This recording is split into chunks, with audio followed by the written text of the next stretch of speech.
हाय, राधे राधे। आज हमारा टॉपिक रहेगा बच्चे आयनिक बॉन्ड और कोवेलेंट बॉन्ड, इस दो के बीच में हमारा टॉपिक रहेगा। पिछले वीडियो में हम लोग ये देख चुके थे कि इलेक्ट्रॉनिक कन्फिगरेशन एक्चुअली होता क्या है।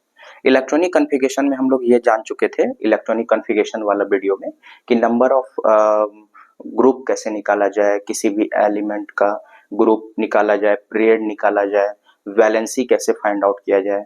ठीक है, ये चीज आज हमको बहुत ज्यादा जरूरत रहेगा और हम लोग लॉ ऑफ ऑक्टेट और लॉ ऑफ डुएट के बारे में भी आज हम लोग समझेंगे। ठीक है, आइए स्टार्ट करते हैं। सबसे पहले ये ध्यान दीजिए कि एलिमेंट हम लोग बहुत बार पढ़ भी चुके हैं और आप जानते भी हैं, एलिमेंट टोटल होता है 4 तरह का। कितने तरह का? 4। Metal, non metal, metalloid, inert gas. अब हम लोग कैसे डिसाइड करेंगे कि क्या कौन मेटल है, कौन नॉन मेटल है, कौन मेटलॉइड है, कौन इनर्ट गैस है?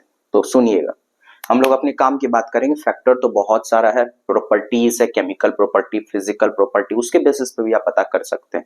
लेकिन हमारा जो आज काम की बात है ये है कि अगर वैलेंस इलेक्ट्रॉन 1 2 3 हुआ तो हम लोग को आंख बंद करके ये मान लेना है कि वो मेटल नेचर का है। ओके, अगर नॉन मेटल की बात करें तो वैलेंस इलेक्ट्रॉन 5 6 7 हुआ। मेटलॉइड में metalloid valence electron 4, inert gas के अंदर वैलेंस इलेक्ट्रॉन 8।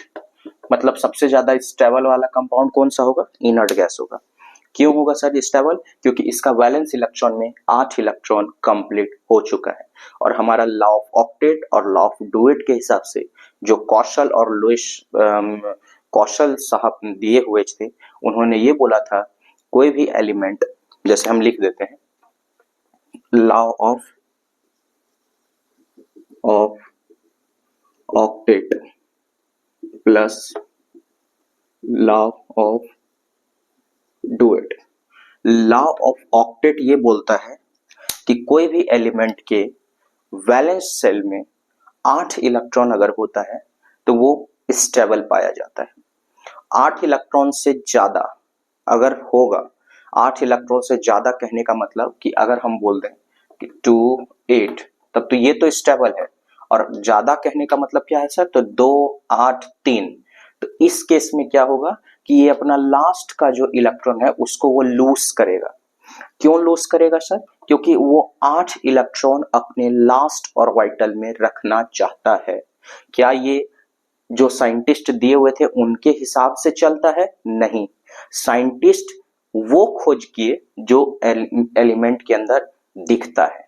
तो एलिमेंट के अंदर ये दिखता है कि अगर लास्ट में 8 इलेक्ट्रॉन होता है तो बोले तो फुलफिल होता है। ठीक है, हाफ फिल नहीं या पार्शियल फिल नहीं, अगर फुलफिल होता है तो उसको ज्यादा स्टेबल माना जाता है। तो अगर ये 3 इलेक्ट्रॉन को लूज करता है तो आप जान सकते हैं कि इसके लास्ट में 3 अगर हट जाएगा तो इसके लास्ट में क्या बचेगा? 8।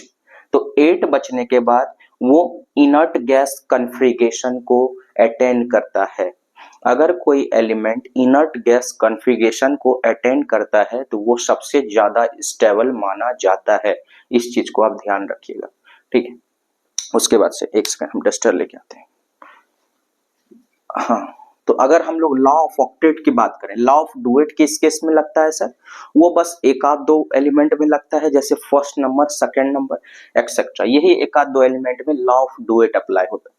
बाकी लॉ ऑफ डुएट को ज्यादा आपको नहीं जानना है, बस ये जान लेना है कि हाइड्रोजन के केस में, हीलियम के केस में लॉ ऑफ डुएट एप्लीकेबल होता है। लॉ ऑफ ऑक्टेट सारे एलिमेंट में एप्लीकेबल होता है। आइए इसको और थोड़ा डिटेलिंग से समझते हैं लॉ ऑफ ऑक्टेट को। ठीक है, उसके बाद उससे पहले हम लोग थोड़ा सा ये जानना का प्रयास करेंगे कि अगर कोई भी एलिमेंट मेटल है, अगर उसके वैलेंस इलेक्ट्रॉन में 1 2 3 नंबर ऑफ वैलेंस इलेक्ट्रॉन है, सॉरी वैलेंस सेल में वैलेंस इलेक्ट्रॉन 1 2 3 होता है, तो अगर मेटल होगा तो उसका प्रॉपर्टी होगा इलेक्ट्रॉन लूज करना।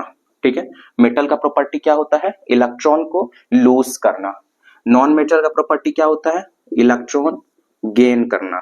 तो अगर ये लूज करेगा तो ये अपना किसी को देगा, क्योंकि अगर नहीं देगा, जैसे सोडियम और सोडियम प्लस में क्या डिफरेंस है, ये न्यूट्रल एटम है और ये ऑलरेडी चोट खाया हुआ एटम, जिसको बोलते हैं ना प्यार में चोट खाना, बस यहाँ पे बस वही चीज है कि ये ऑलरेडी चोट खाया हुआ एटम है। क्या किस तरह से चोट खाया हुआ है सर, देखिए हम दिखाते हैं आपको। जैसे 281, इसका न्यूट्रल एटम का अगर बात करेंगे तो इसका इलेक्ट्रॉनिक कॉन्फ़िगरेशन 281 है, जबकि इस केस में क्या होता है कि 281 ये नॉर्मल एटम है, ठीक है, ये हुआ Na, लेकिन अगर इसको फॉर्म करेंगे तो इसके पास प्रोटॉन कितना है फिलहाल अभी 11, इसके पास इलेक्ट्रॉन कितना है 11, लेकिन अगर ये वाला एटम फॉर्म करेंगे तो इसके पास प्रोटॉन कितना रहेगा 11, लेकिन इलेक्ट्रॉन क्या हुआ, एक अपना ये लूज किया। क्यों लूज किया, according to law of octet element wants to attend the inert gas configuration. Inert gas configuration जब ये अटेंड करेगा तो ये अपने पास के इनर्ट गैस के पास पहुंच जाता है। पास का इनर्ट गैस बोले तो क्या सर, जैसे 8 और 2 10, 10 नंबर में आता है नियॉन, 10 नंबर में क्या आता है नियॉन, ये हो गया। ये एक इलेक्ट्रॉन को क्यों लूज किया सर, क्योंकि ये मेटल है और मेटल का टेंडेंसी होता है कि इलेक्ट्रॉन को लूज करना, और जब वो इलेक्ट्रॉन को लूज करेगा तो वो इलेक्ट्रोपॉजिटिव नेचर में बनेगा। किस नेचर में बनेगा, इलेक्ट्रोपॉजिटिव नेचर में। इलेक्ट्रॉन को लूज क्यों किया, क्योंकि ये अपना रूल्स के हिसाब से, कॉशल्स रूल्स के हिसाब से, कौशल KOSSEL कौशल रूल्स के हिसाब से कोई भी एलिमेंट अपना लास्ट ऑर्बिट में 8 इलेक्ट्रॉन अटेंड करना चाहता है, या फिर आप ये बोल सकते हैं कि कोई भी एलिमेंट अपने आप को स्टेबल बनाने के लिए इनर्ट गैस कॉन्फ़िगरेशन को अटेंड करना चाहता है। ये जो हम कॉन्फ़िगरेशन लिखे हुए हैं 281, ये नॉर्मल एटम का है, लेकिन अगर Na प्लस का कॉन्फ़िगरेशन देखेंगे तो यहाँ पे ये कॉन्फ़िगरेशन बनेगा 2 8, तो टोटल इसके पास इलेक्ट्रॉन कितना हुआ 10, प्रोटॉन कितना है 11। ध्यान से देखिएगा, इलेक्ट्रॉन 10 प्रोटॉन 11, तो कौन ज्यादा है, प्रोटॉन ज्यादा है। कितने से ज्यादा है, 1 से, तो 1 + चार्ज आया। मैग्नीशियम के केस में देखेंगे तो मैग्नीशियम का केस देखेंगे तो वहां पे क्या होता है ना कि प्रोटॉन हो जाता है 12 और मैग्नीशियम का कॉन्फ़िगरेशन होता है 282, ये अपना 2 इलेक्ट्रॉन को लूज करता है तो ये बना लेता है 10 इलेक्ट्रॉन। तो ये बना आपको मैग्नीशियम 2+ और ये था आपको मैग्नीशियम, तो दोनों में क्या डिफरेंस है, यहाँ प्रोटॉन है 12, जब ये मैग्नीशियम 2+ बनाने वाला था तो ये 2 इलेक्ट्रॉन को लूज किया। क्यों लूज किया सर, क्योंकि ये मेटल का प्रॉपर्टी अटेंड करता है। मेटल का प्रॉपर्टी ये होता है कि ये इलेक्ट्रॉन को लूज करेगा, और 2 को क्यों लूज किया सर, ये भी क्यों नहीं लूज किया, क्योंकि 8 इलेक्ट्रॉन ऑलरेडी फुलफिल्ड है। आप ये जानते हैं कि जो हमारा ऑर्बिटल होता है, जैसे कि अगर मान के चलो ये 8 इलेक्ट्रॉन की बात करेंगे 2 8 का, तो इसका ऑर्बिटल फुलफिल्ड, ये स्टेबल है। किस तरह से स्टेबल है सर, क्योंकि ये पास का इनर्ट गैस कॉन्फ़िगरेशन अटेंड कर चुका है इसको लूज करने के बाद। पास का इनर्ट गैस कौन सा है, नियॉन, ये ध्यान रखिएगा, समझ गए ना। यहाँ पे कुछ इस टाइप से होता है। ये हो गया मेटल का प्रॉपर्टी। तो हमारा कुल मिला के ऐसा था कि अगर हम एक छोटा सा और एग्जांपल लेके बात करें एल्युमिनियम का, ध्यान से समझिएगा तब आपको समझ में आएगा। उसके बाद हम लोग बॉन्डिंग पे चलेंगे, मेटल कैसे लूज करता है हम ये समझा रहे हैं अभी आपको, ठीक है। उसके बाद नॉन मेटल पे चलेंगे। जैसे मेटल की बात करेंगे, एक एग्जांपल लेते हैं एल्युमिनियम। एल्युमिनियम का एटॉमिक नंबर 13, ठीक है। एल्युमिनियम का प्रोटॉन बताइए और इलेक्ट्रॉन बताइए अभी के केस में, जब ये लूज नहीं किया है तो इसके पास अभी प्रोटॉन है 13, इलेक्ट्रॉन भी है 13। क्यों, इसका कॉन्फ़िगरेशन 283 होता है, ठीक है। अगर इनर्ट, अभी हमारा कॉन्सेप्ट क्या था लॉ ऑफ ऑक्टेट के हिसाब से, कि कोई भी एलिमेंट अपने आप को पास का इनर्ट गैस कॉन्फ़िगरेशन अटेंड करवाना चाहता है। पास का इनर्ट गैस कॉन्फ़िगरेशन, पास का इनर्ट गैस कौन हो गया, इसके पास में 2 इनर्ट गैस है, एक तो नियॉन है और दूसरा हमारा आर्गन है। इसके बीच में और कोई इनर्ट गैस है तो बताइए। जैसे नियॉन का हो जाता है 10, आर्गन का हो जाता है 18, तो बताइए एल्युमिनियम के पास में कौन है, एल्युमिनियम बीच में है। ये इधर कितना आगे आएगा तो आर्गन को मिलेगा और उधर कितना पीछे जाएगा तो नियॉन को मिलेगा। हम तो सीधा जानते हैं हमारे हिसाब से और लॉ के हिसाब से कि एल्युमिनियम जब अगर आर्गन का एटॉमिक कॉन्फ़िगरेशन अटेंड करना चाहेगा तो इसमें हमारा और इलेक्ट्रॉन को ऐड करना होगा। क्यों ऐड करना होगा, क्योंकि वो 8 पुराने के लिए कुछ भी कर सकता है। तो हमको ये लगता है ऐड ना करके वो इलेक्ट्रॉन को लूज करना ज्यादा अच्छा समझेगा, क्योंकि पास का इनर्ट गैस कॉन्फ़िगरेशन नियॉन है, जो कि हमारा लॉ भी कहता है कि element tends to attend nearest electronic configuration और nearest inert gas electronic configuration. Okay, ये हमारा रूल्स कहता है। तो इस केस में अगर हम समझेंगे तो एल्युमिनियम जो कि हमारा यहाँ 3 था नॉर्मल केस में, तो अगर एल्युमिनियम प्लस अगर इस चीज को वो लूज कर देता है, 3 को लूज किया तो प्लस आता है कि माइनस, उसको भी वेरीफाई कर लेते हैं। देखिए यहाँ पे प्रोटॉन, प्रोटॉन तो नंबर चेंज नहीं होता है, ये बात आपको पता है। इलेक्ट्रॉन 3 पहले था तो इसका 13 इलेक्ट्रॉन था, अगर वो 3 लूज कर देगा, क्यों लूज किया सर? क्योंकि वो 3 के वजह से अनस्टेबल हो रहा था। जैसे हर इंसान चाहता है अपने लाइफ में शादीशुदा होके या फिर शादी ब्याह करके स्टेबल होने के लिए, वो अलग चीज डिपेंड करता है शादी होने के बाद उसको किस टाइप की वाइफ मिलती है, वो उसके कैरेक्टर पे डिपेंड करता है, उसके भाग्य पे डिपेंड करता है। तो सेम यहाँ पे यही चीज हो गया कि एल्युमिनियम चाहता है कि अगर 3 इलेक्ट्रॉन लूज हो जाता तो हम अपनी जिंदगी में सेटल हो जाते। कैसे सेटल हो जाते? 2-8 करके। अगर 2-8 होता हमारे लास्ट में 2 भी छोड़िए, अगर 8 भी हो जाता, चाहे 8 बनाने के लिए ये इलेक्ट्रॉन गेन भी कर सकता है 3, तो 8 जाने के लिए कितना हो जाएगा? 8 में से 3 गया तो 5 इलेक्ट्रॉन। तो 5 इलेक्ट्रॉन को ये गेन भी करता, किसी का कंसेप्ट हो सकता है सर लूज ही क्यों करेगा, गेन भी तो कर सकता है ना। अगर 5 इलेक्ट्रॉन को ये गेन करता है, हमारे हिसाब से आप बताइएगा, अगर 5 इलेक्ट्रॉन को ये गेन करता है उसमें ज्यादा मेहनत है या फिर 3 इलेक्ट्रॉन को लूज करना ज्यादा मेहनत वाला काम है? हमको समझ में आता है कि 5 इलेक्ट्रॉन को गेन करना बहुत मेहनत की काम है, क्योंकि एक इलेक्ट्रॉन को हटाने के लिए उसका आयनाइजेशन एनर्जी बहुत ज्यादा लगता है, एनर्जी बहुत खर्चा होता है। तो हमारे हिसाब से और लॉ के हिसाब से, साइंटिस्ट के हिसाब से, और आपको भी यही समझना होगा कि ये 3 इलेक्ट्रॉन को लूज करना ज्यादा आसान है गेन करने के कंपैरिजन में, क्योंकि 3 को लूज करना ज्यादा आसान है 8 बनाने के लिए। 8 बनाने के लिए इसको 5 इलेक्ट्रॉन चाहिए, और इसको अगर ये लूज कर देगा तो आसानी से ये इनर्ट गैस कॉन्फ़िगरेशन बोले तो लास्ट में 8 ये अटेंड कर लेगा। और अगर कोई element, if any element attend the inert gas configuration, हम यहां पे लिख देते हैं, if any element attend the inert gas configuration then they become stable। जिस हिसाब से इंसान का ये नेचर होता है कि इधर उधर ताक झांक करना है, अगर उसका शादी करा दिया जाए, अगर फिर भी वो ताक झांक करता है तो उसका नेचर मतलब बोले तो हमारे स्टडी के हिसाब से वो ठीक नहीं है, बायोलॉजिकली भी समझे तो। अगर वो स्टेबल हो चुका है तो हमारा ये परंपरा कहता है कि आप इधर उधर ताक झांक नहीं कर सकते। सेम यहाँ पे भी वही होता है कि अगर ये 283 है तो इसको पहले ये चूल मचा हुआ था कि ये 3 को जल्दी से कैसे लूज करें।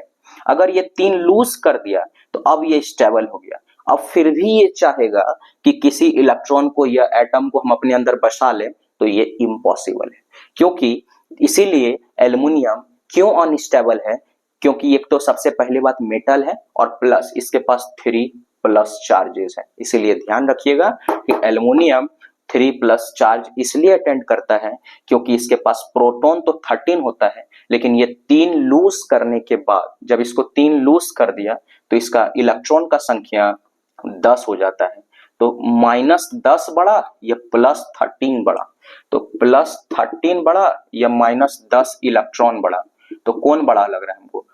माइनस प्लस को छोड़िए, कितने से ज्यादा बड़ा लग रहा है हमको? बड़ा 13 लग रहा है, और कितने से ज्यादा है? 3 से। और प्लस चार्ज बड़ा कि माइनस चार्ज? प्लस चार्ज, तो इसीलिए 3+ हो गया। बात को समझ में आया ना? ये था हमारा मेटल का प्रॉपर्टी। बाकी हम लोग थोड़ा जोक वोक कर ली, उसके लिए आपको ज्यादा माइंड पे नहीं लेना है, ठीक है। आइए नेक्स्ट हम लोग नॉन मेटल के लिए समझते हैं। नॉन मेटल के हिसाब से समझते हैं। देखिए नॉन मेटल, जैसे मेटल का समझे ना कि ये इलेक्ट्रॉन लूज करता है, लूज करके इलेक्ट्रोपॉजिटिव नेचर का होता है। जब इलेक्ट्रॉन को वो लूज कर देगा तो इलेक्ट्रोपॉजिटिव नेचर का हो जाएगा, ठीक है। उसके बाद क्यों लूज करता है? To attain the nearest configuration of to attain the nearest configuration of inert gas, ठीक है, वो लूज करता है। और इलेक्ट्रोपॉजिटिव, आइए नॉन मेटल के बारे में समझते हैं। नॉन मेटल का ये टेंडेंसी होता है कि वो इलेक्ट्रॉन को गेन करता है। क्यों सर? देखिए, अगर हम एक एग्जांपल लेते हैं क्लोरीन, उसका एटॉमिक नंबर 17, ठीक है, समझते जाइएगा, ये दोनों हमारा काम का नहीं है। इनर्ट गैस जिसके बैलेंस सेल में या बैलेंस इलेक्ट्रॉन 8 पुर जाता है। जैसे अगर आप बात करेंगे नियॉन तो 2 8, आर्गन 2 8 8 एक्सेट्रा, ऐसे चल जाएंगे। वहां पे ए, हीना, नीना और करीना 0, ठीक है। चलिए, तो हीलियम, नियॉन, आर्गन, क्रिप्टन, ये सब सारा जो है इनर्ट गैस हो जाता है। बाकी आप देख लीजिएगा, हमारे दिमाग में नहीं है फिलहाल। क्लोरीन में इसका इलेक्ट्रॉनिक कॉन्फ़िगरेशन अगर हम बनाएंगे तो ये बनेगा 2 8 7। अब आप हमको ये बताइए, हमारे लॉ ऑफ ऑक्टेट के हिसाब से 7 को, लॉ ऑफ ऑक्टेट हमारा ये कहता है कि कोई भी एलिमेंट अपने लास्ट में इनर्ट गैस कॉन्फ़िगरेशन अटेंड करना चाहता है। 17 के पास में इनर्ट गैस कौन सा है? आर्गन था, अभी आप देख सकते हैं आर्गन 8 2 10 18 था। तो 18 को ये अटेंड करने के लिए 7 को लूज कर देगा तब यहां 8 अटेंड करेगा, या 7 को लूज करना ज्यादा आसान है यहां, या फिर एक इलेक्ट्रॉन को जोड़ना इसमें ज्यादा आसान है? आप समझ सकते हैं कि ऑर्बिटल से किसी भी इलेक्ट्रॉन को निकालना बहुत हेवी काम है। 7 इलेक्ट्रॉन को निकाल के बाहर फेंक देना हमारे और किसी में भी ये पॉसिबल की बात नहीं है। इम्पॉसिबल तो नहीं है, पर बहुत एनर्जी लगता है। इसीलिए यहाँ पे ये ज्यादा आसान ये समझता है कि एक इलेक्ट्रॉन इसको कहीं से मिल जाए तो ये लास्ट में भी स्टेबल हो जाएगा। सेम वही चीज होगा। एक मान के चलिए किसी का तालाक हो गया तो वो कहीं पे अपना एक सर्चिंग करता है। अगर वो एक भी सर्च कर लेता है ना तो वो स्टेबल हो जाता है, फिर वो नहीं चाहता कि इधर उधर कहीं भागे। तो बस यहाँ पे वही है कि एक इसके साथ तालाक करके चला गया तो ये सोचता है कि एक इलेक्ट्रॉन मेरे में जुट जाए। जब अगर एक इलेक्ट्रॉन इसके अंदर जुट जाएगा तो 2 8 8 जो पास का इनर्ट गैस कॉन्फ़िगरेशन है उसको वो अटेंड कर लेगा, ठीक है, ये ध्यान रखिए। आइए नेक्स्ट एग्जांपल चलते हैं। अगर हम बात करेंगे जैसे, और हम नॉन मेटल ले लेते हैं जिसके लास्ट में 6 17 आता है। जैसे क्या बताएंगे आप लोग को, एक छोटा सा क्लोरीन हो गया, फास्फोरस, सल्फर लेके चलते हैं। सल्फर की बात करते हैं। सल्फर का एटॉमिक नंबर 16 होता है। अगर इसका 16 होता है तो 2 8 6। अब हमको ये बताइए कि इसमें 6 इलेक्ट्रॉन को लूज करना ज्यादा आसान है या फिर इसमें 2 इलेक्ट्रॉन डालना ज्यादा आसान है 8 बनाने के लिए? तो पास का इनर्ट गैस देखिए, पास का सल्फर का पास में इनर्ट गैस कौन सा है? आर्गन, जो कि 18 है। 10 में तो वो जाएगा नहीं, 10 से तो बहुत दूर का रिश्ता है।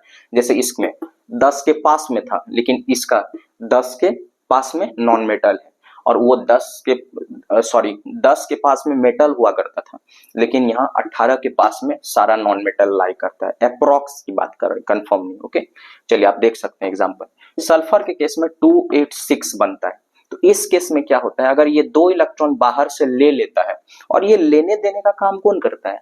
देने वाला काम मेटल करता है और लेने वाला, एक्सेप्ट करने वाला नॉन मेटल करता है। सीधा समझिएगा। तो 2 8 8 हो जाता है। जैसे अगर हम इसको स्टेप वाइज समझें तो सल्फर का भी प्रोटॉन कितना है? 16। इसके पास इलेक्ट्रॉन कितना है? 16। यहां देख सकते हैं आप, 8 2 10 6 16। इसके पास प्रोटॉन तो कोई चेंज नहीं आएगा, नहीं सर। अगर ये ऑक्टेट, लॉ ऑफ ऑक्टेट के हिसाब से अपने लास्ट सेल में 8 पुरा लेता है, इसको लूज करना ज्यादा हेवी काम है, इजी काम नहीं है, ध्यान रखिएगा। इसीलिए 6 को लूज नहीं करेगा। अगर यहाँ पे 1 इलेक्ट्रॉन या 2 इलेक्ट्रॉन एक डालेंगे तो यहाँ 7 ही पुरेगा। इसलिए 2 इलेक्ट्रॉन अगर इसको कहीं से मिल जाता है, मिल नहीं रहा है, कहीं से अगर मिल जाता है तो ये स्टेबल हो जाएगा। तो इसके पास इलेक्ट्रॉन कितना हो जाएगा? 18। तो 2 8 10 और 2 यहाँ पे जुट जाएगा, तो 8, तो 10 8 18। तो देखिए प्लस चार्ज माइनस चार्ज दोनों में से बड़ा कौन है? माइनस, तो माइनस लगाइए। कितना बड़ा है? 1, तो 1 माइनस, तो इसीलिए सल्फर पे -1 या फिर S माइनस होता है। ठीक है, ये ध्यान रखिएगा।